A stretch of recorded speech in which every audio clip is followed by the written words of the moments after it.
I think that those organizations that are doing, like I said earlier, random acts of marketing probably do see it as a cost center Yeah. because it's like the Wild West. Well, we do blogs. Okay, well, tell me what they look like. Let's talk about them. How often do you do them? Well, we did one like last summer. Hi, everybody. This is Josh Becerra. Welcome to this next episode of How I Work. I'm super excited to have Barb Bertsch with me today. Thanks for being here, Barb. Absolutely. Yeah, Barb, 20 years plus of marketing experience, big jobs, global product manager at the Toro Company. You know, what I love about your approach to marketing is you talk about it as being very holistic, meaning that marketing touches every aspect of an organization. You're definitely show up wondering about core values of companies, their people, customers, and processes. And that's how you kind of wrap your head around marketing. Currently working with Authentic as a fractional CMO. That's how I've gotten to know you. So anyway, super excited to have you with me today, Barb. Thanks for being here. Thank you. Yeah, so I always love to start these conversations by asking my guests to tell the audience a little bit about themselves. So why don't you tell us about like how you first got interested in marketing, what your career path has kind of looked like, what you were doing before being a fractional CMO, and who some of your current clients are today, or at least the industries that you're working in. Sure, no problem. So I took a bit of an alternative path to get into marketing. I love My that. undergrad, yeah, my undergrad's in sports management, Okay. with the idea of becoming an athletic director. But then I graduated and followed a boy. So don't do that. Yeah. Eventually, I made it back to Minnesota and landed in an entry level position at Toro. I ended up spending about 12 years there and made the most of my time, Yeah. excelling in each role and moving up. I didn't have a degree in business, like I said. So while there were business aspects of my degree, it wasn't, with a focus of getting into a corporate setting like that. It was a great company and willing to invest, and highly recommend if that's your path to find a Yeah. company that is willing to invest in you. And I eventually found my way into marketing and fell in love with that. So that's where I stuck. Yeah, that's awesome. And then the kind of fractional CMO role. Do you want to tell us a little bit about that? Maybe how you typically approach like the initial assessment of a company's marketing needs, what methodologies or frameworks you think are most effective for marketing strategies. Super interested to start picking your brain. Yep, no problem. Well, when I first meet with a client, I spend a lot of time kind of reiterating what I heard them say when we first met Yeah. and just make sure that everything is still, that's what they want to do and that's where they want to go. And then I start digging in and conducting interviews with all levels of leadership and every member of the sales team. I think that's key. Hmm. Sales and marketing need to be aligned. Yeah. And then I can develop a current state. And, also at this point with Authentic, we've got some audits that we run. And taking the data that comes from those and the data I've gathered through the interview process, that current state is built out.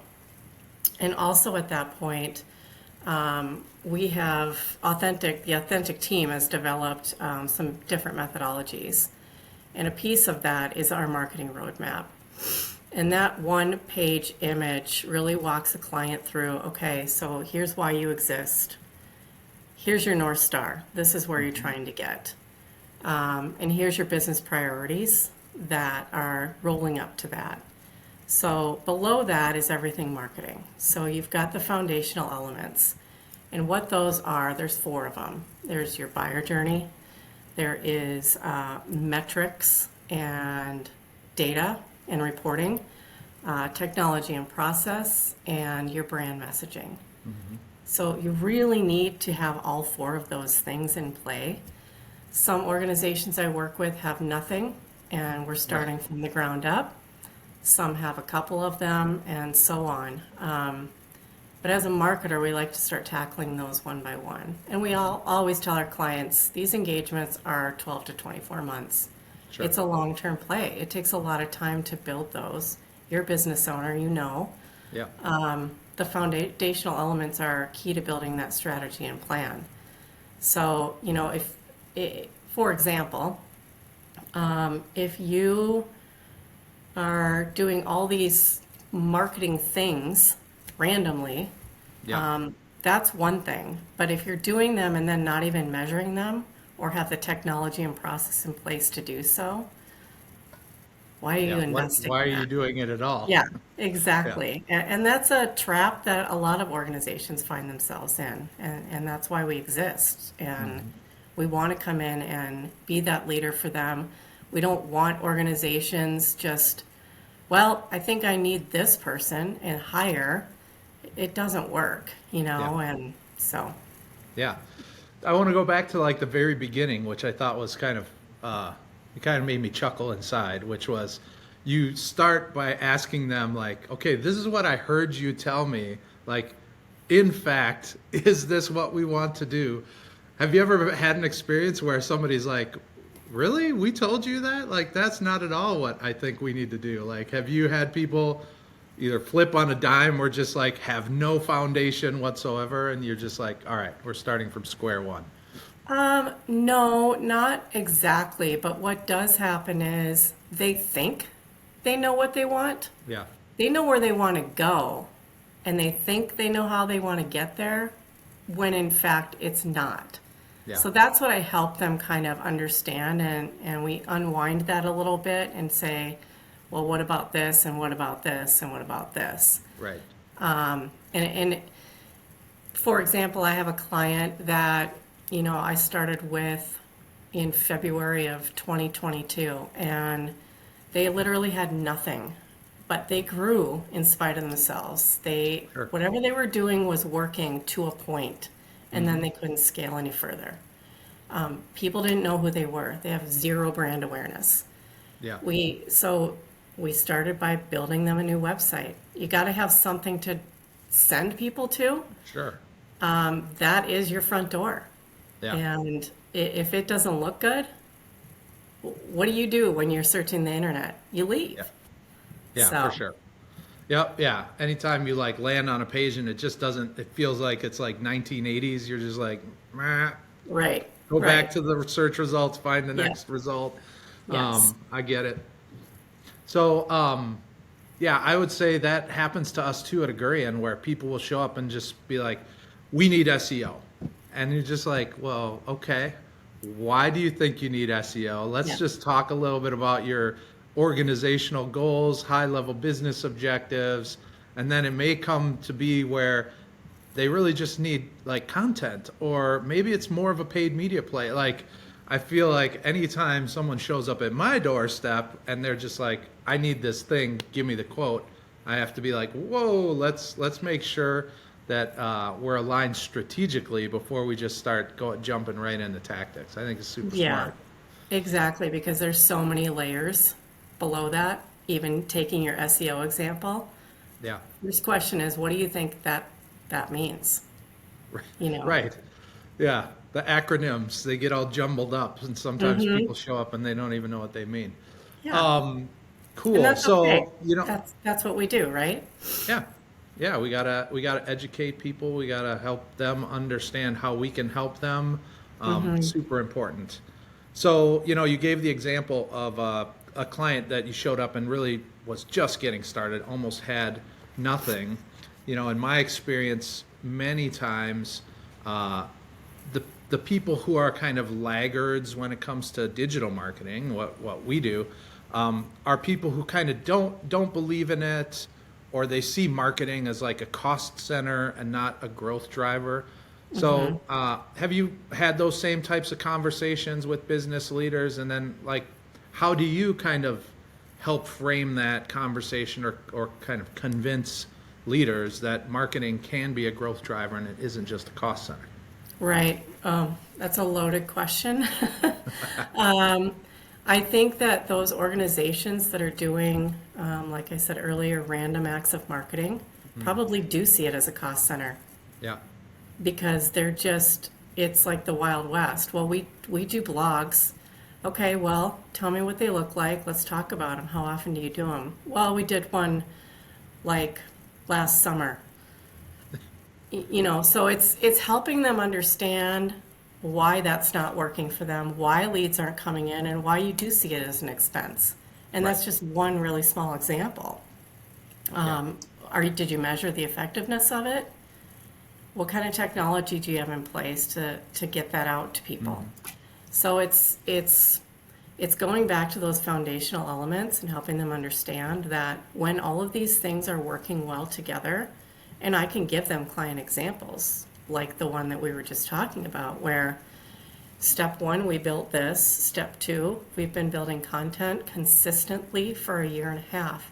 Yeah. And our numbers now went from this to this, and our leads went from here to here. We also threw in some paid media, and that also helped to drive more interest. So it's being able to walk somebody through what the life cycle should actually look like. Yep. Leads are not magic, and when the leads start coming in, it is absolutely a revenue generator.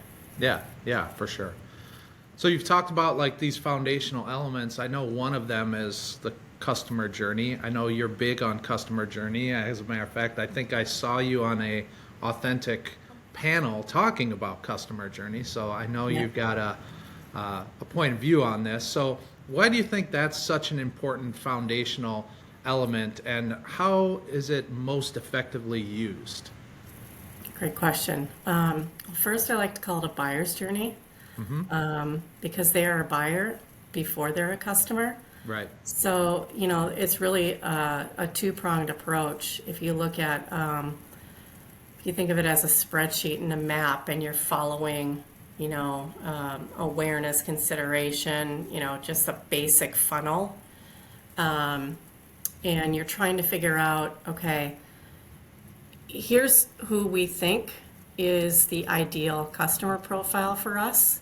Let's figure out how they show up, how they buy, what they need along the way to make them pull the trigger. Yeah. And along that journey, you're also placing in, in these columns, if you will, this is the type of marketing asset that needs to go out at this point. And then they're going to need this, and then they're going to need this. So when you think about yourself as a consumer going out and doing research on something, you have a process. Well, they have a process too. So whether it's B2C or B2B, it's no different. There's a process there. It's really important to revisit it also. Think about COVID. That changed the way people buy. Yeah. People become, they were already self-sufficient. Now they want to get to the point where they can just place the order and not talk to anyone. And, and that's true not for every company, obviously, but it's true in a lot of cases now that we're seeing. And what I was saying about it being two parts, once they become a customer, it's really important for the latter half to be focused on. Think about the delivery. So following up as soon as they've become this customer, and following up and saying, how'd your first shipment go? Yeah. Did you get everything you needed? How are you liking it? Is there anything we could do different? Really making them feel important right out of the gate. And then staying on top of that, providing them with programs in a B2B scenario, for example, and things that are of value to them still, even Right. though you've already landed them as a customer. Because where we want to get is loyalty and advocacy. And a lot of organizations, like I said, stop when they become a customer. So building out this buyer's journey, that's how you use it. That's why it's important. You're constantly looking at it, and it's a tool for sales as well as marketing. Yeah. I think that's really a great call out, that like after the sale, there's like this very important piece to customer service, creating loyalty. I do think that more and more people are less loyal. Like there's just always options. It's at everybody's fingertips. Many times it's easy to kind of move, because of technology and kind of tech stack and things. There's, people can move their business from one vendor to another without changing their tech stack. And there's Right. plenty of vendors out there that understand the tech stack that a company has. So anyway, yeah, spending Yeah. time on thinking about, well, once we have them as a customer, Yep. like how are we going to keep them?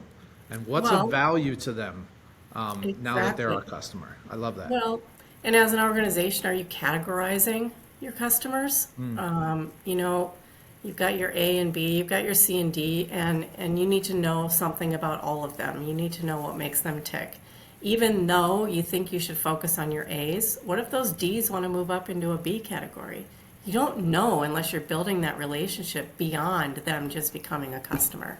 Yeah, yeah. That's so I'm smart. passionate about this. Sorry. Yeah. Yeah, no, I mean, I just like what's going through my head is I'm just thinking about what are we doing at Augurian that's ensuring that we've got that loyalty. So anyway, we've got a significant focus on our kind of buyer journey. Actually, have done some work with Authentic on that, and super excited about it. But yeah, it gets me thinking about, all right, what's post sale? What does that really Right. look like? So it's always a good reminder. I want Yes. to shift gears Okay. quick. I want to talk about a couple of things. So one is AI, because everybody's talking about AI, Yeah. and then the other is just, you're a fractional CMO. I think there's a lot of businesses out there that are starting to see marketing as important, and are like, how can we do this? And I think the fractional space is a really great way for people who maybe can't get a full-on CMO strategic person in there, that they can at least get some help. So I'm interested in your take on AI, and then I'm just interested in like what for companies that might be thinking about hiring a fractional CMO, what you think are like the most important things they should look for when they're engaging with somebody like that. Okay. So AI. Well, I think it's going to both disrupt and enhance the marketing function. I think every day in our company Slack channel, there's a new recommended AI function to check out. I cannot keep up with that. Yeah. I see company roles in AI tech becoming standard. Someone that specializes in all things AI and supports all functions of the organization. I mean, AI breeds efficiencies, but no one person has time to learn every single tool that can support their role. Just the basic chat GPT has helped me a bunch. Whether my clients are realizing I'm using it or not, I'll tell them I'm using it. I think a lot of them would be in support of it because that's less time I'm eating up of their dollars. Yep. It's helping me be a lot more efficient. So yeah, that's my take on it. Yeah. Yeah, I'm kind of in the same camp. I feel like at least today, the way that we're using it is, yeah, finding efficiencies. So we actually have a goal this year of finding 20 tasks where we can gain 20% efficiency.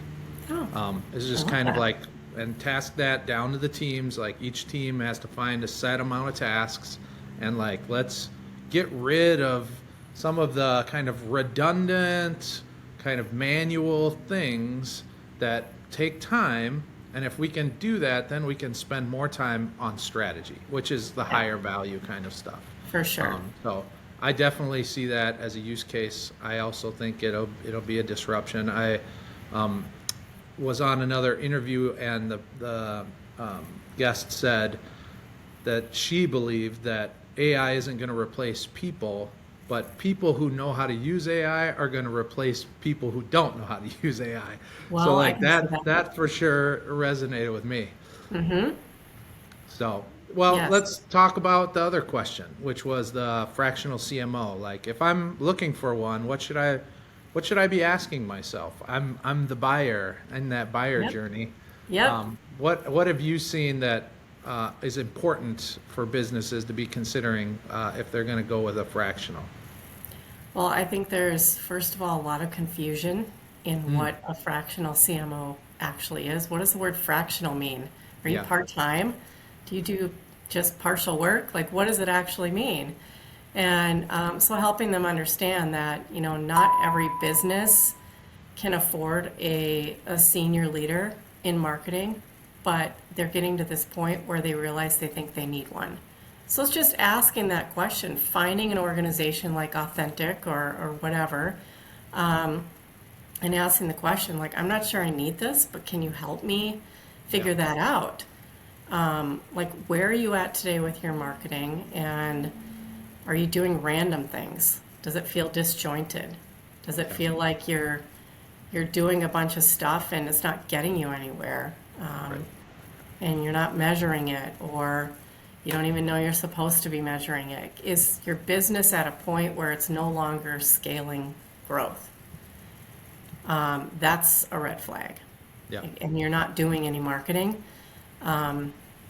It's marketing plays a key role in business, as we talked about earlier. It touches every aspect of the business. It's not just in a silo. It's not just partnering with sales and providing support. It's much bigger than that in an organization where it's internal branding. So you're working with HR and culture and things like that, as well as externally branding your company.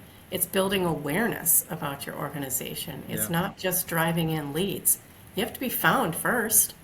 Right. So there's a variety of questions that needs to be asked, and those are just a handful. But just starting to do your homework, just like any other buyer would do, Yeah. and finding an organization like Authentic where you can start asking those questions. And Authentic has a boatload of resources on their website. So, Yeah. I'm not I plugging think Authentic, by the way. I'm just saying. no, but I will speak to my experience as a buyer, and I do think that was able to educate myself through some of those resources that you're talking about. Super impressed with like the the kind of process, the thinking that has gone into. So like there's some kind of questionnaires or inventories to kind of help a business owner understand kind of where they fit on their own kind of journey towards becoming a very like robust, formalized marketing organization. They may be in the very early stages. They may be in the middle. And so, like those tools, I think were super interesting to me. And then lastly, what I liked about like going with more of like a company that has a number of fractionals is there was kind of this opportunity to talk about like who might be best suited Yeah. for this, like what was their experience, have they owned an agency, do they know what digital marketing is, like, so that there isn't this huge learning curve. And I think Right. that's those are the things that I, as a buyer thinking about bringing in a fractional, I would want to look for, right? Like, does Yep. this person know my industry?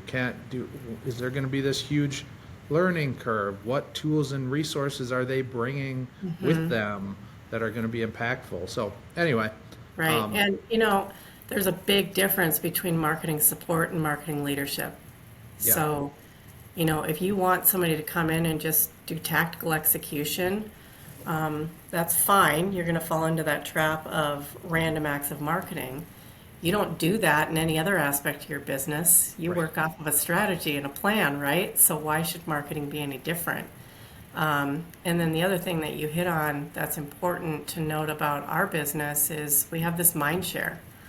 We have 20 of us. We hop on a call 3 times a month for an hour, and we learn from each other, and there's just a wealth of knowledge in one room, and we can lean on each other anytime, all the yeah, time.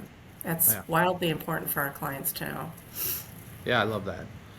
Okay, so the last question I always ask all my guests are just kind of, you've been dropping knowledge bombs on us here through this interview. So tell us where you go to find your thought leaders. Are you reading any books? Do you have any podcasts, recommendations, anything like that?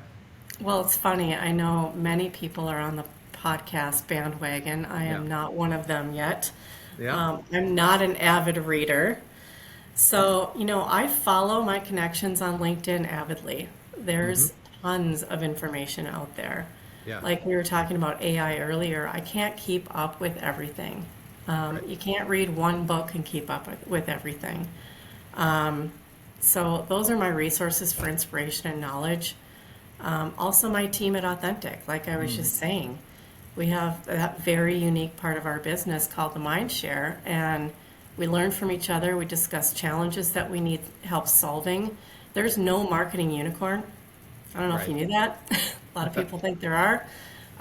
We can't possibly know all things marketing these days. So we all have, if there's 20 of us, we have 20 different unique experiences behind us, and somebody has an answer Yeah. to something that we don't know how to do, and it's great. Yeah. And that's really what I spend my week focusing on, is that. And on the weekends, I just go have fun. I don't read books. Yeah. I love it. No, I know you like to get out in downtown Minneapolis and bike That's right. and do all the fun things. That's right. Well, cool. Well, this has been great. I really appreciate your time today, Barb. And we're going to say goodbye for this episode of How I Work. Thanks, everybody.